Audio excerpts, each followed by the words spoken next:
Thank you. Fern Rosenstiel for the record. I have a Bachelor's of Science with majors in Marine Biology, Wildlife Management, and Environmental Science, and I'm testifying today on behalf of myself, my family, and Anuenue, Kauai, which I am a director. As you consider your final decision about the fate of Bill 2491, I ask you to also consider what you can and can't live with as a person, as a leader, and as a representative of the people. Some things we will not be able to clearly have scientific certainty about for some time. This is developing science, and as these issues can and have been deliberated on for decades, when dealing with uncertainty, it can be helpful to look at the different possibilities for the future, to compare them side by side, and to make a reasonable decision to act or not to act. Statisticians and decision makers often refer to a type 1 and a type 2 era to help you make that decision. I ask you today, what kind of era, in worst case one is made, can you live with? A type 1 era, a false positive, where you decide that there is a potential that there is a connection, a relationship, impacts from the biotech, pesticide, and GMO experimentation, that it deserves disclosure, investigation, buffers, and protection, that this is urgent and imminent, and you choose to act and now and pass Bill 2491. Say you're wrong. There were no impacts. The industry was well regulated and safe. What's the worst that could happen? You're sued by the largest chemical corporations in the world over your right to know and buffer our children. The agricultural industry finally discloses and buffers its studies and controls. It costs money for county oversight. Say worst case scenario, these companies leave overnight not complying, but instead leaving 600 people without jobs that we would have to and can replace.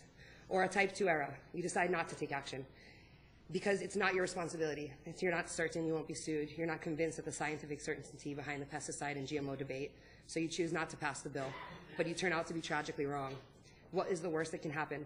4 of the largest chemical companies in the world continue to use an unknown and poorly regulated concoction of pesticides that amount to numbers that could be as high as 100 tons a year out in the open with little to no buffer zones or accountability.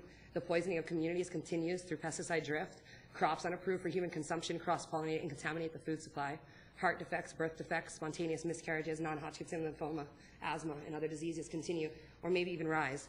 The biotech expansion grows on island, intimidating and threatening other communities and building social tension.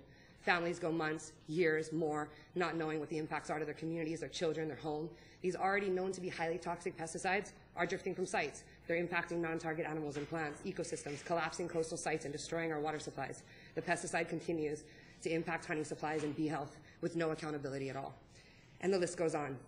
These impacts have both monetary and priceless values, some things we may never have enough certainty about. But when we weigh these values out, and I encourage you to do so, and not just with the extremes, but with the moderate and the conservative possibilities, this is what your decisions today will come to. What resonates with you as Pono, and what can you live with? I leave you with a quote.